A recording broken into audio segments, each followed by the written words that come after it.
दोस्तों किसी भी स्टूडेंट द्वारा बैकडेट डिग्री लेना या किसी भी तरह से शॉर्टकट तरीके से डिग्री को ले लेना, उस डिग्री को वो चाहता है इस्तेमाल करना किसी भी सरकारी नौकरी में, किसी भी तरह की नौकरी में या कहीं भी प्राइवेट सेक्टर में भी ऐसा हो सकता है, या फिर हो सकता है प्रमोशन उसका ड्यू हो।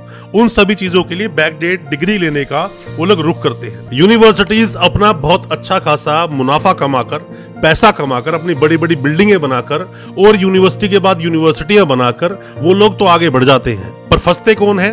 कंसल्टेंट्स। फंसते कौन है? स्टूडेंट्स। क्योंकि आपके पास कोई भी किसी भी तरह के एविडेंसेस होते ही नहीं। क्यों बैकडेट डिग्रियां मार्केट में इस तरह से बिकती हैं और क्या उसके परिणाम हो सकते हैं? ज्यादा कुछ जानने के लिए बैकडेट डिग्री का मतलब क्या है, दोस्तों बने रहिए हमारे इस वीडियो के साथ। कोई भी यूनिवर्सिटी पैसे लेकर डिग्री बेच देती है अपने देश में, हालांकि देखा जाए तो बहुत बड़े स्केल पर ये चीजें होती है। मैं हमेशा आपको अपने इस प्लेटफॉर्म के जरिए कोशिश करता हूं आपको बताने की कि आप किसी भी तरह की बैकडेट डिग्री के चक्कर में ना पड़े। स्टूडेंट चाहते हैं डिग्री, कोई भी डिग्री हो सकती है, BA, BCom, BSc, MA, MSc या बीबीए, बीसीए हो सकता है, बीटेक, एमटेक हो सकता है, बीएड हो सकता है, फार्मेसी हो सकता है। कोई भी किसी भी तरह की डिग्री की आपको जरूरत है, प्रमोशन ड्यू है आपका, सरकारी नौकरी में आपको अप्लाई करना है या प्राइवेट नौकरी आपको चाहिए, नौकरी आपकी नहीं लग रही। अब ऐसे में जब आप ढूंढते हैं आपको चाहिए बैकडेट डिग्री, तो ऐसे में आपको कंसल्टेंट मिलता है। कंसल्टेंट आपको बताता है, जबकि कंसल्टेंट खुद अनजान है इसके सर्कमस्टांसिस से, क्या रिजल्ट होंगे, क्या परिणाम होंगे फ्यूचर में जाकर। क्योंकि जो यूनिवर्सिटीज उससे एडमिशंस ले रही हैं, उसने उसको बड़े बड़े वादे किए हैं, इसीलिए वो उसके लिए काम कर रहा है। जबकि अंत में क्या होगा कि आपके पास जो स्टूडेंट होता है, जो डिग्री खरीदता है, उसके पास कोई भी जेन्युइन प्रूफ होता ही नहीं अपने डिग्री को प्रूव करने के लिए। क्योंकि ये जो यूनिवर्सिटीज होती है बहुत ही ज्यादा प्रिकॉशंस के साथ काम करती है। किस तरह से? मान लीजिए कि एग्जाम्पल के साथ समझाता हूं मैं आपको कि 100 स्टूडेंट्स ने बैकडेट की डिग्री ली, उसमें से गवर्नमेंट जॉब में कितनों का सिलेक्शन होगा? 1, 2 या 2, 4, 5 मान लीजिए। इनकी वेरिफिकेशंस जाएंगी। जब इनकी वेरिफिकेशंस जाएंगी तो इनसे मांगा जाएगा इनका एडमिट कार्ड, इनसे मांगी जाएगी इनकी फीस की रसीद, इनसे मांगा जाएगा लाइब्रेरी का कार्ड या कोई भी ऐसा एक एविडेंस मांगेगी वो यूनिवर्सिटी, जो आपके पास होगा ही नहीं। क्योंकि यूनिवर्सिटी जानती है इन्होंने पैसा देकर डिग्री खरीदी है। फिर यहाँ पर आपसे एक बहुत हैवी एक अमाउंट मांगा जाएगा, 3 लाख, 4 लाख, 5 लाख या 10 लाख, क्योंकि आपकी नौकरी लग चुकी है, तभी वो वेरिफिकेशन दी। दोस्तों अगर आपको ये वीडियो अच्छा लग रहा है तो मेरी आपसे गुजारिश है, आपसे रिक्वेस्ट है कि आप हमारी वीडियो को अभी लाइक करें, चैनल को अभी सब्सक्राइब करें, जो कि आपके लिए बिल्कुल फ्री है, बट इससे हमें प्रोत्साहन मिलता है, मोटिवेशन मिलता है इसी तरह की एजुकेशनल वीडियोस आप तक पहुंचाने के लिए। अब हम बात करते हैं दूसरे सिनेरियो की। दूसरे सिनेरियो में क्या होता है कि सिर्फ 10-20% ही ऐसे लोग होते हैं जिनका क्या कहीं प्राइवेट जॉब में कहीं पर भी लग गई उसकी नौकरी, या फिर प्रमोशन को चाहिए प्राइवेट नौकरी में।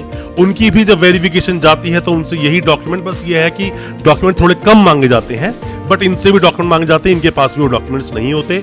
और सबसे ज्यादा प्रॉब्लम क्या होती है? 70-80% जो लोग वेरीफाई कभी अपने डॉक्यूमेंट्स को करवाते ही नहीं, वेरिफिकेशन है ही नहीं।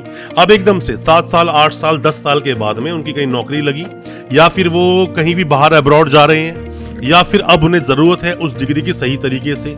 जैसे ही वेरिफिकेशन कराई पता चला उसका तो कोई रिकॉर्ड ही नहीं है। क्योंकि 70-80% जो लोग वेरीफाई ही नहीं कराते, या वो स्टूडेंट्स डिग्री को लेने के बाद में बिल्कुल अनजान बन के बैठ जाते हैं। मेन प्रॉब्लम उनके साथ ही होती है जब वो वेरीफाई करवाते हैं, और जब 7-8 साल बाद, 10 साल के बाद पता चलता है कि डिग्री फेक है, और कंसल्टेंट भी हाथ खड़े कर देता है क्योंकि वो जानता है उसने काम तो करवा दिया, अब यूनिवर्सिटी जाने का काम आपका था। दोस्तों मैं आप सभी से रिक्वेस्ट करना चाहूंगा, मैं आप सभी को हिदायत देना चाहूंगा कि आप बिल्कुल भी बैकडेट डिग्री के चक्कर में ना पड़े।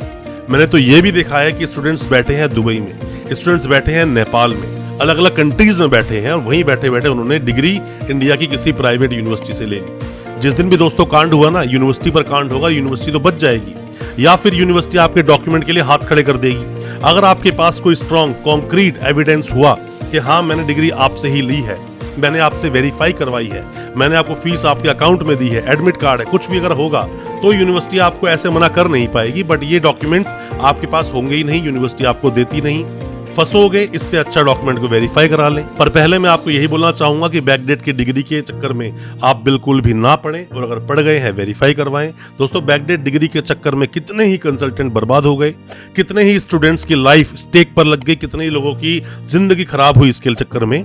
बट यूनिवर्सिटीज को फर्क नहीं पड़ता, यूनिवर्सिटी अपने प्रमोशन करती जाती है और यूनिवर्सिटीज बनाती जाती हैं। तो बैकडेट डिग्री के लिए मेरी हिदायत है आप सभी को, कोई भी बैकडेट डिग्री ना ले, और अगर ली है बहुत सही तरीके से यूनिवर्सिटी से वेरीफाई करवाएं, वरना कभी ना कभी फ्यूचर में आपको जेल जाना पड़ सकता है। बहुत ही ज्यादा बुरे अंजाम आपको भुगतने पड़ सकते हैं। कोई भी किसी भी तरह के सवाल आपके दिल में है दोस्तों, किसी भी तरह की यूनिवर्सिटी के बारे में कुछ भी आप जानना चाहते हैं, डॉक्यूमेंट वेरीफाई कराना चाहते हैं, आप दिए गए नंबर पर व्हाट्सएप करें या कमेंट बॉक्स में अपनी राय आप जरूर दें। किस यूनिवर्सिटी के बारे में आप जानना चाहते हैं, हम उस पर वीडियो लेकर आएंगे, आपको रियलिटी से अवगत करवाएंगे और कोशिश करेंगे आप सब तरह के डाउट्स को क्लियर करने की। दोस्तों अच्छा लगा आज का वीडियो, हमारी वीडियो को ज्यादा से ज्यादा अपने दोस्तों परिजन परिवार में शेयर करें ताकि वो भी अपने आप को जानकार बना सकें। और अच्छा लगा वीडियो, हमारे चैनल को सब्सक्राइब करना बिल्कुल ना भूलें, साथ में लगा बेल आइकन जरूर दबा दें ताकि इसी तरह की हम जो एजुकेशनल वीडियोस आपके लेकर आते हैं वो आप तक पहुंच सके सबसे पहले। बहुत बहुत शुक्रिया दोस्तों, धन्यवाद हमारे इस वीडियो के साथ बने रहने के लिए।